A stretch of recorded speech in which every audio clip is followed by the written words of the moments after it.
The keys for Tennessee to win this game against Oklahoma, could it actually start on the defensive side of the football?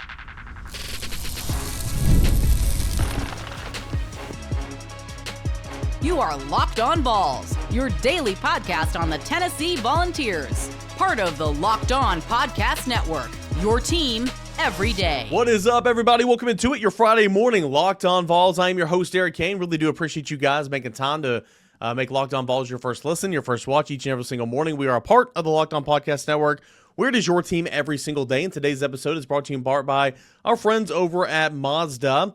Like our players, we sweat every detail, because when you make every move count, pulling off the unexpected is only the beginning. Stay tuned later in the show for the highlights of this week's Mazda moving the game forward, where you can move and you can be moved. Got a big show coming up here today. Boogie Bentley is going to stop by for his Friday hit, segments 2 and 3. But before that, here's how Tennessee is going to beat Oklahoma, and why I think it starts actually on the defensive side of the football. I know. Hold on, guys. Hold on. I'm going to show my work right here. And it's something that we've mentioned a few times throughout the week, but I just think it's a really, really good opportunity to get after John Mateer. Tennessee's defense, we know, hadn't stopped hardly anybody all year long, but what it does do at an elite level has been really impressive. It gets takeaways. It scores defensive touchdowns, like, tied or leading the nation or whatever it is. Also, before the last 6 to 7 quarters, Tennessee was elite at sacking the quarterback. I think that's going to return this week. And so many times we talk about, man, this offensive line Tennessee's about to play, it's battered and bruised, it's injured, they've got a true freshman here, they had to flip their right tackle over here to play left guard, stuff like that. Think about that Georgia last year. The one that really comes to mind is Ohio State last during the playoffs, right? Like, who's going to play where on the offensive line? And that's not necessarily musical chairs to an extent, but Oklahoma's got a lot of questions about the offensive line. Specifically, well, I wouldn't say questions. They've just got a lot of youth because of some injuries in front of them. And so I think what an opportunity here for Tennessee's defense to get after John Mateer, a guy that, as I've mentioned all week long, I don't think he's playing nearly as well as he played before the injury. I think that it's a confidence issue, and I'm still not convinced that, and Oklahoma people can say whatever they want, but I do not think that his thumb is 100%. I mean, it's 17 days post-op. He was back playing against Texas. That's not how things work, right? Like, that's not how real life is. But it was, and he did not play very well. And I personally think, my own opinion is that he rushed back and he wasn't healthy enough to play, but that's just my opinion. So, but here's where I'm at in terms of where Tennessee's defense can make a difference. You've got a true freshman at left tackle. He's played there pretty much all year long. The starter, Jake Sexton, who's already listed out for this football game, he got hurt a few plays into the opener. And so I kind of equate this to a Ty Redmond situation on Tennessee's defense, where Ricky Gibson played like a quarter, or played like a couple series, or played like a couple plays, whatever it was, and then he was hurt and lost for the year, and it's been Ty Redmond ever since. That has been the deal for Michael FASUSI. Michael FASUSI has been the starting left tackle pretty much all year long, and Michael FASUSI was the number 8 overall player, the number 1 offensive tackle in the class for 2025, or 2026, I should say. If you look back and you want to compare him to David Sanders, well, David Sanders was the number 9 overall, and he was the number 2 offensive tackle. So 2 of the top 10 overall players in the country in this past year's recruiting class, 2026, I guess. I misspoke on 2025. 2026, they're starting in this football game on each respective offensive line. That's pretty neat. So Michael FASUSI, true freshman at left tackle. Derek Simmons, who's the starting right tackle, is out. He's been dealing with concussion-like symptoms for a while now, and I've been told he's been dealing with that, throughout his entire career, unfortunately. So Derek Simmons is out, and Ryan FODJE, true freshman, is going to start at right tackle. Ryan FODJE was the number 6 overall player in the 2026 class, and he was obviously he was a top 10 tackle. I think he was like number 9 or number 10 tackle in the class. So you got bookend true freshman offensive tackles. They're obviously good players, just like David Sanders. They're going to be good players, but they are young, and one of which is relatively new to being in that starting line here. So Joshua Josephs, Jordan Ross, Caleb Herring, Don Bailey, Tyree West, Tyree Weathersby, Marion Dye, whoever is playing the edge position, Leo and or defensive end. Get after it. Get after it. Remember Joshua Josephs against Georgia? And here's why I've got confidence that Joshua Josephs is going to have a day today. Or tomorrow. Remember Joshua Josephs against Georgia? How they had a couple of true freshmen on the right side of the offensive line because they were battered and bruised as well. He had a day. He had a field day getting after the quarterback. What was it, 2.5 sacks, 3 sacks? Can Joshua Josephs, excuse me, that was Caleb Herring. That was Caleb Herring that had a day. Can Caleb Herring and or Joshua Josephs and or Jordan Ross, can you replicate that in a game like this where you have bookend freshman offensive tackles? We'll see. I'm putting a lot of stock into this. Tennessee's defense needs to get back to doing what it does very, very well because it doesn't do an awful lot well. But what it does do well, it can change games. Takeaways, sacks. Get after it. What an opportunity here for the Tennessee defensive line to take advantage of some youth at the offensive tackle position for the Sooners. All right, obviously Joey Aguilar's got to play a really, really good game. Tennessee's going to have to score points. I think Tennessee's going to have to score at least 35 to win this football game. And I think that Oklahoma, though it's got a very good defense, a sound defense, it just gave up that much to Ole Miss. You know, what's Tennessee's offense? What's Ole Miss offense that does better than Tennessee's offense? Nothing right now. So that gives me belief that Tennessee can have a day against Oklahoma's defense. Now, Oklahoma probably going to make some adjustments. Lane Kiffin's offense, not the same as Josh Heupel's offense, but there's some similarities there. Of course, Jeff Lebby was the offensive coordinator for both of these, coaches at one point in time in their career. So there's some similarities there. He slowed things down against Oklahoma significantly. And he won the time possession battle and still scored 34 points. Will Josh Heupel entertain slowing things down? I don't think so. But he'll do whatever he can to win this football game. So I think that's something that maybe you should pay attention to as well. So Joey Aguilar going to have a day. I think Tennessee cannot be one-dimensional. That means that Sean Bishop, Star Thomas, Peyton Lewis, they've got to run the football with some conviction. Cannot be one-dimensional. Cannot be one-dimensional against a defense like this and expect to win the football game. I don't think that's going to happen. So Joey Aguilar is going to have a day. The pass rush, getting sacks, that's got to return to form.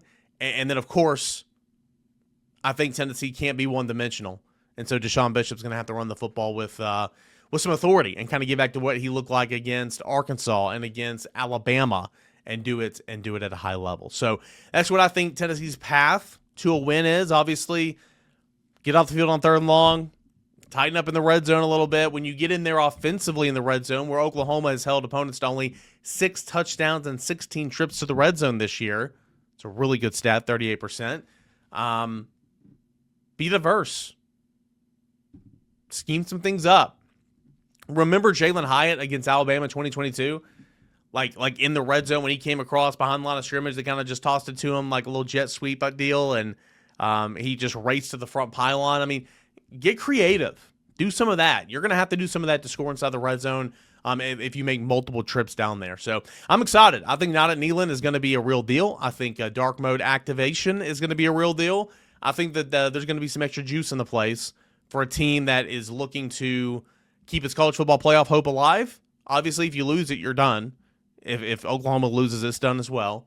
So there's a whole lot to play for, and I'm so excited to watch and see how it's all going to transpire. We'll cover it right here on your Locked On Vols. All right, when we return, Boogie Bentley, what's he think about this game, and what are his keys to the football game? That's coming up next as we continue on here. It's your Friday morning Locked On Vols. Stay tuned. This episode is brought to you by Mazda's moving the game forward for those who believe it's not just about playing the game, it's about redefining it. There are moments that do more than put points on the board. They move crowds, they move culture, they keep moving the game forward. And when you talk about moving the game forward, I mean, goodness gracious, man. Like, what about Joey Aguilar against Kentucky? He had 3 wide receivers that passed the century mark. That obviously doesn't happen without your quarterback. Chris Brazo was a deep play machine. You had Mike Matthews, who hauled in a long pass for a touchdown, and you had Braylon Staley over the middle that just continued to do what he did. They keep moving the game forward, going for it no matter what, or even just laying it all out there on the line for Tennessee's offense, and that's what Joey Aguilar has done all year long. When you follow what moves you, the unexpected is only the beginning, and just like there's more to every highlight, there's more to every Mazda vehicle. Mazda, where you can move and you can be moved. Boogie Bentley. It is Tennessee. It's Oklahoma. Just what a scene Neyland should be tomorrow, right? And you hope the game follows suit, right? And you hope Tennessee wins, obviously. And I'm picking Tennessee to win, but I mean, you got dark mode, first night game at Neyland, and more than anything, it is you lose and you're done. You win and you can continue to keep hope alive until, let's be honest, until Gainesville on the 22nd of this month, or November. So tomorrow is a massive, massive day for Tennessee football. I mean, I go back to what I said in the summer, and I thought this was the biggest game on the schedule because I thought that you would be in a position like this where you have to win it to keep things alive and to go and win it, at Florida or, Vanderbilt at the end of the year. I thought this was going to be a pivotal game back in July, and obviously it's a massive pivotal game here as we enter the month of November. Yeah, it's funny you mentioned Vanderbilt because did you have it on your bingo card? If Tennessee beats Oklahoma, they find a way to go down to the Swamp and win, then we're going to have a marquee game coming up the Saturday after Thanksgiving. We're going to stuff our bellies full of turkey, and then on Saturday it's Tennessee and Vanderbilt for the college football playoff. But we got to take care of Oklahoma first. Like you said, man, the stage is set. Night game, Neyland at night, dark mode, Josh Heupel's history with Oklahoma. Say what you will, man. Heisman Trophy runner-up, national championship quarterback. Then he goes on to coach there, and they did him dirty. They did him wrong. They made him the scapegoat, and I think Josh Heupel has a little mixed emotions towards Oklahoma. Of course, the reunion last year, now Venables looking for redemption, and I think Venables, he may be coaching for his job, Kane. You look around the country, all the coaching turnover, all the coaches getting fired. It may be win or you're done. If you're Venables, we'll see what happens there. But, man, if you want to go play in a college football playoff, this is it. It's a college football playoff eliminator. Everything is on the line. I think our fan base knows everything is on the line. And give me Josh Heupel, spoiler alert, in NEYLAND Stadium when everything is on the line. Spoiler alert, Josh Heupel winning in NEYLAND Stadium. He does that against everybody not named Georgia since 2021. So, 2022 season. So, spoilers for the end of the segment, right? I want to go back to what you said.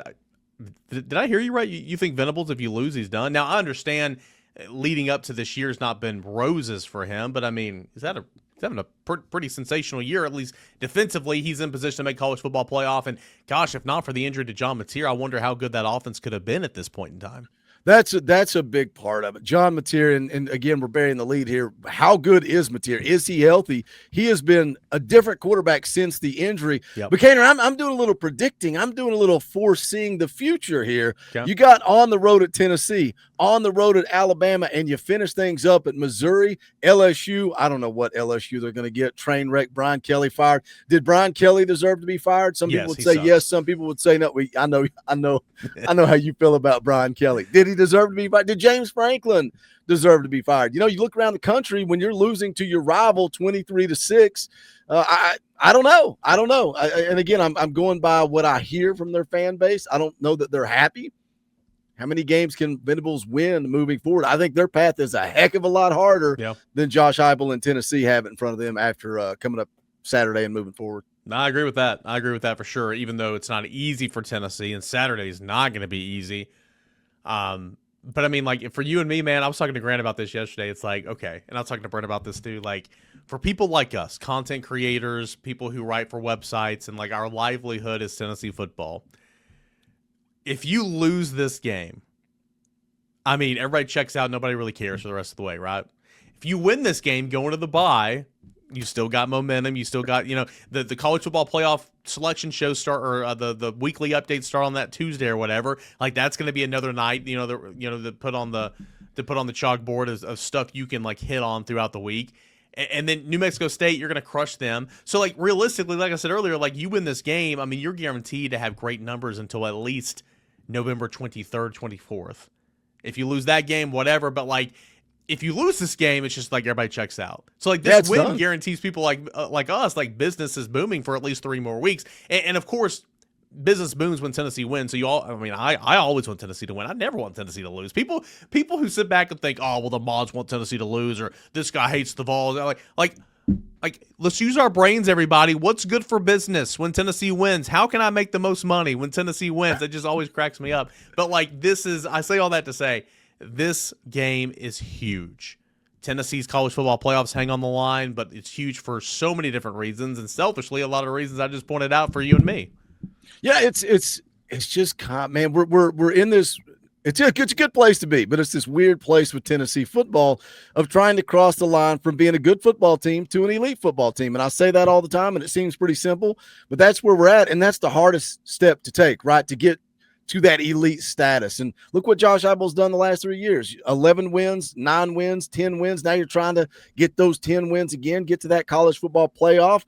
But, man, I was talking earlier in the week. I saw somebody tweet out some numbers with coaching records and bowl games. We're not that far removed from fighting, scratching, and clawing to win 6, fighting, scratching, and clawing, and praying that we would be bowl eligible. And somebody put out the number, and it was Josh Heupel is now bowl eligible for all 5 years of his time on Rocky Top. And we laugh about that now. It's like, who cares? Kaner, we're talking about you lose and go 9-3. We're flushing it down the toilet. We're done. Nobody cares about Tennessee football.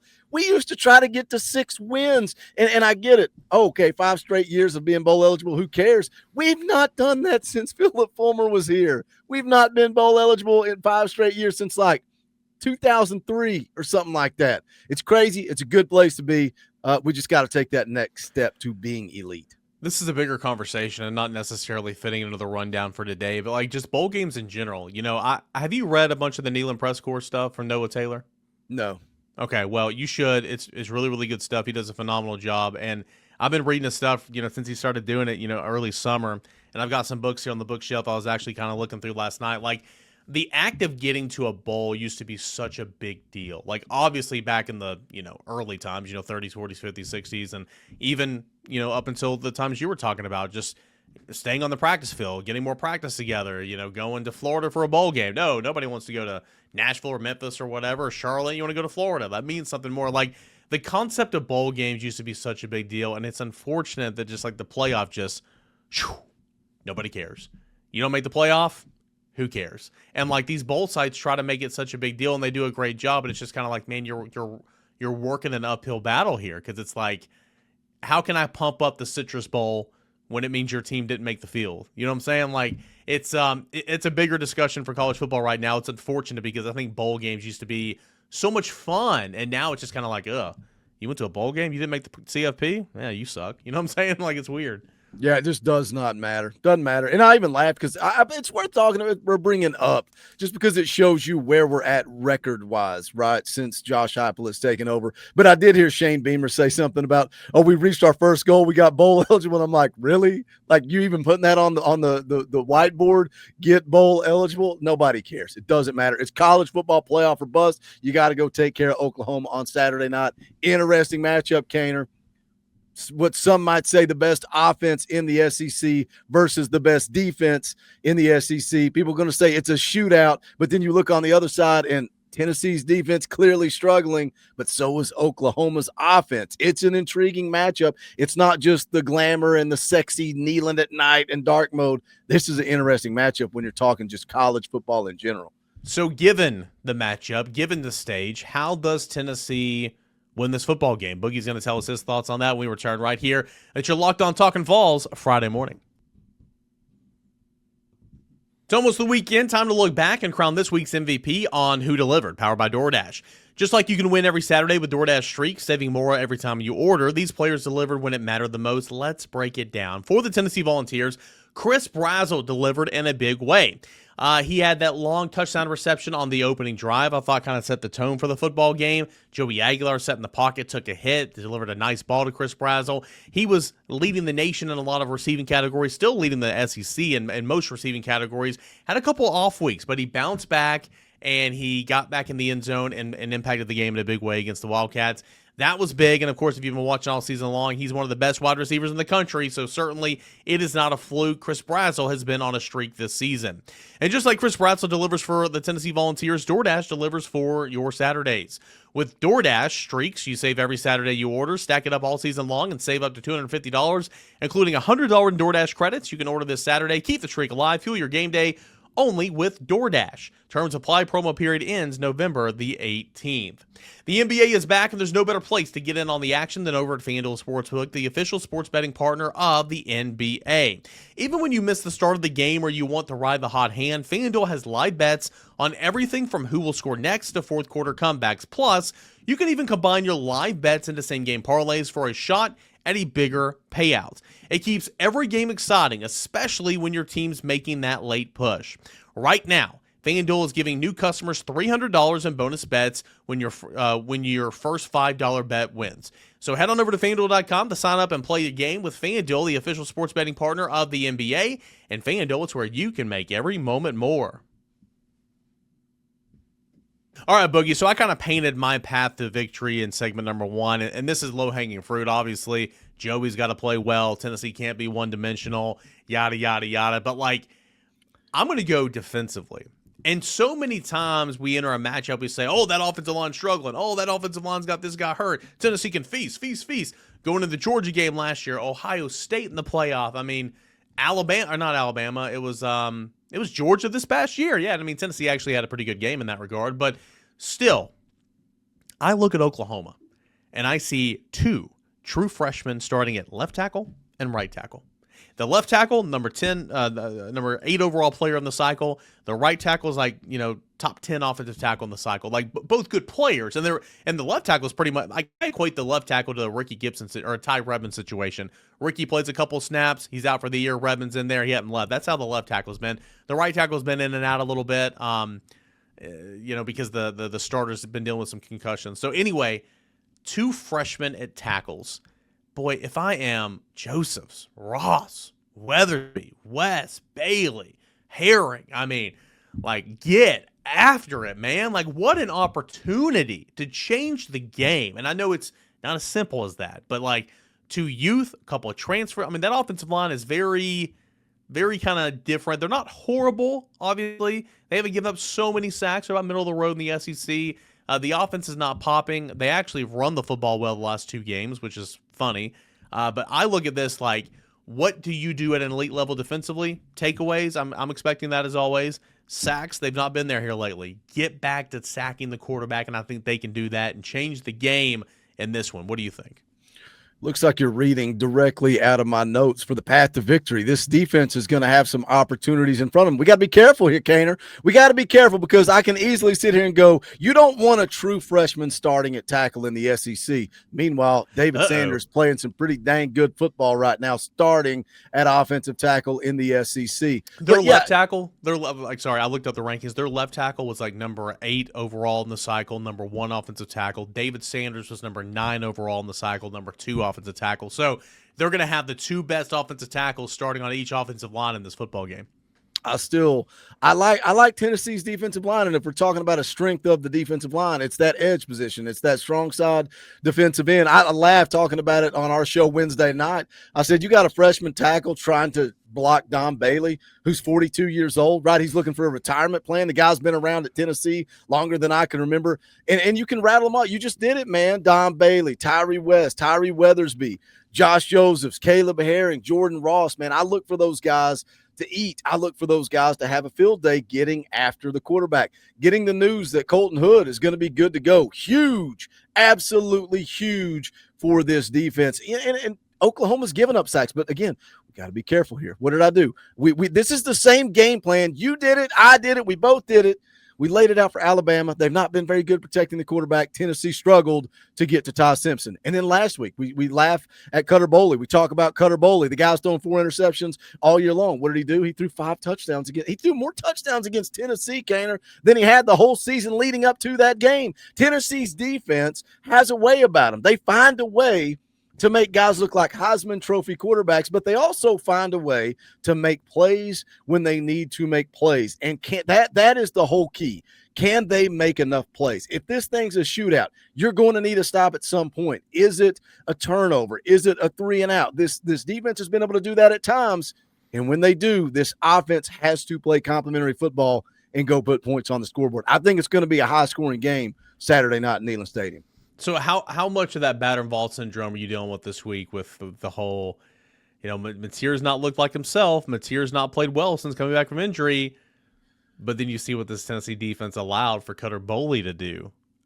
I'm not going to lie to you. The BVS has been off the charts for me in that regard this week. Like, I'm fully expecting Mateer to look like he did earlier in the season. And is that wrong? Probably not. Should I be open about that? Probably not. But here I am. It's through the roof, man.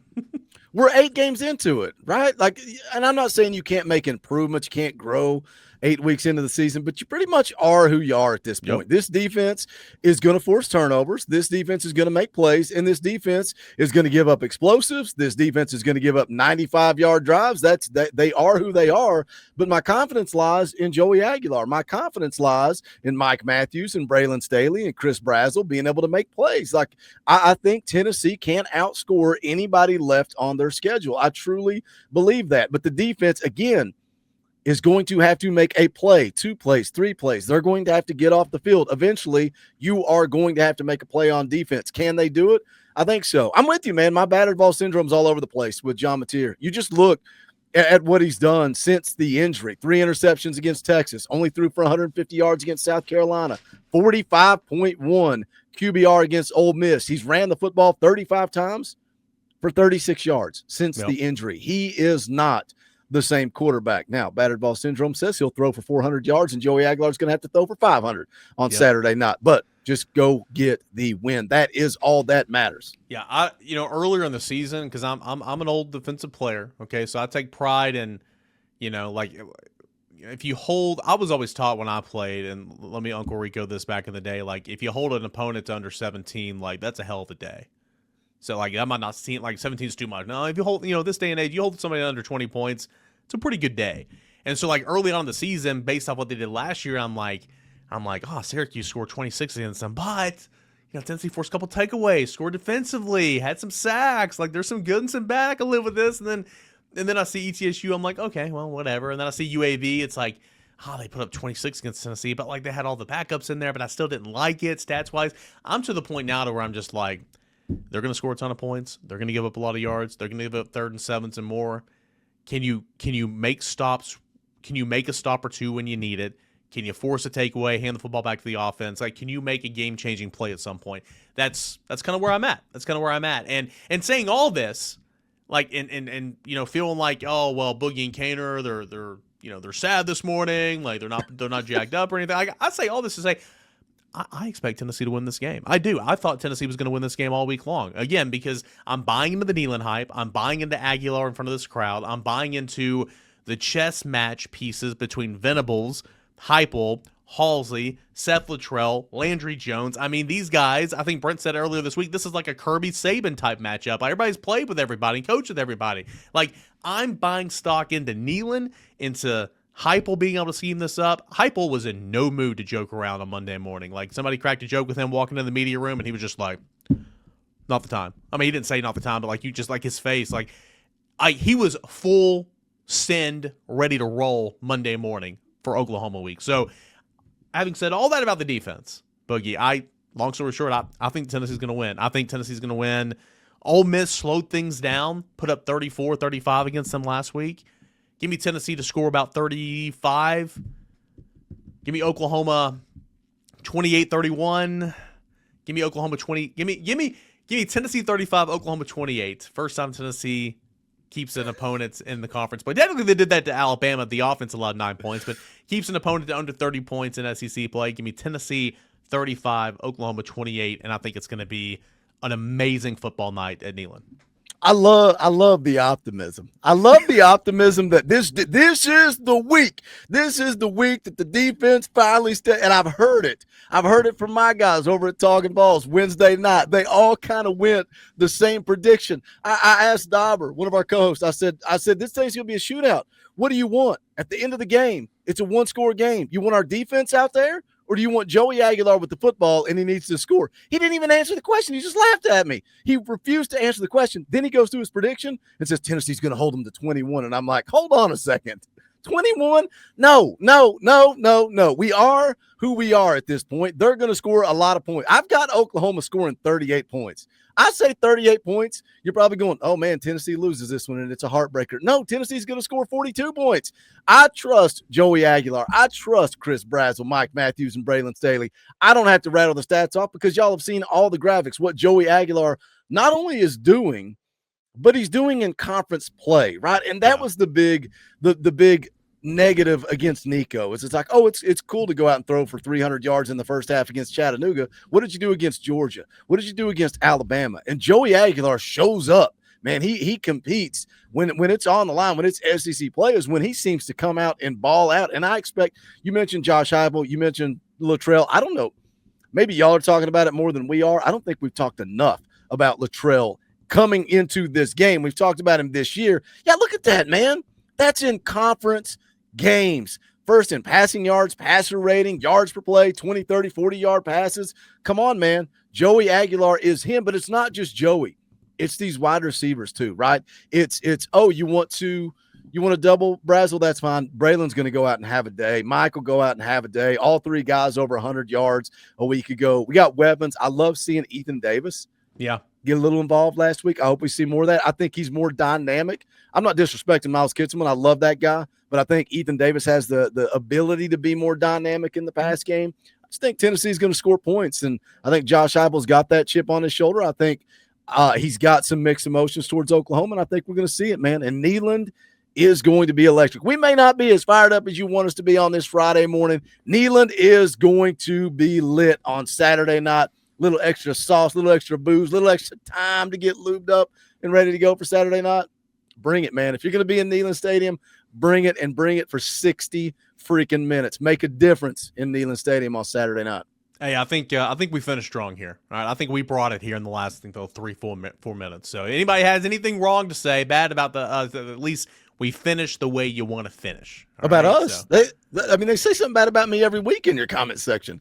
They're so upset that I'm here, but yet they still keep commenting, and we appreciate that. It feeds the algorithm, helps CAIN grow this channel. I love it. I love it. I love it. I love it. Boogie, as always, man, thanks so much. And, man, I look forward to Monday morning getting on your channel and talking about a Tennessee win. That'll be fantastic heading into a bye week. And, of course, you guys are live at 10 a.m. Friday morning as well. You guys will be live. I don't want to speak for you. It's a late game, post game, pre game. What do you guys Saturday? It don't matter if it's 2 o'clock in the morning when the game ends. We go live an hour before kickoff for a tailgate show, and then we'll go live immediately following the game for the post game show Friday morning. After you make this your first listen of the day, come on over to the Talking Vols Network on YouTube. We got Brandon Drum, OU Insider. Kainer, don't tell him this. I tricked him. You see, we got Big Game Brent. We bring Big Game Brent comes in for Georgia. We lost. We called up Big Game Brent. Brent Hubbs comes in for Alabama. We lost. So I put Big Game Brent on the bench, and I said, I'm going to play a little reverse psychology here. We went to OU Insider over at On 3. We got Brandon Drum, but he has no idea that I have bamboozled him into Oklahoma getting a loss. So we got him set up. He's going to come in. He's going to break down the game. I'm excited to hear from him. I've told you this before. Anytime you get somebody else that covers that team full-time, I think you're going to learn a lot about the Sooners on this Friday morning over at Talking Balls. No doubt, man. Appreciate you as always, and look forward to catching up with you guys later on today and Monday morning. All right, appreciate it, Kainer. Fun show as always here with Boogie Bentley on a Friday morning. It really just sets the scene. It gets you ready for this weekend and what's to come. Tennessee, Oklahoma, college football playoff on the line. Can't win it with a spot in the field this week, but you can lose one. That is for sure. So we're going to be there. We're going to be watching. We'll react to it after the game. We'll talk about it Monday morning. Your number one spot for Tennessee football news and entertainment is right here on Locked On Vols each and every single morning, you everydayers. Can't thank you enough for being here. Appreciate you for making Locked On Vols a part of your morning routine. Have a safe and enjoyable weekend, and bundle up if you're going to the game. It's going to be chilly. This is Locked On Vols.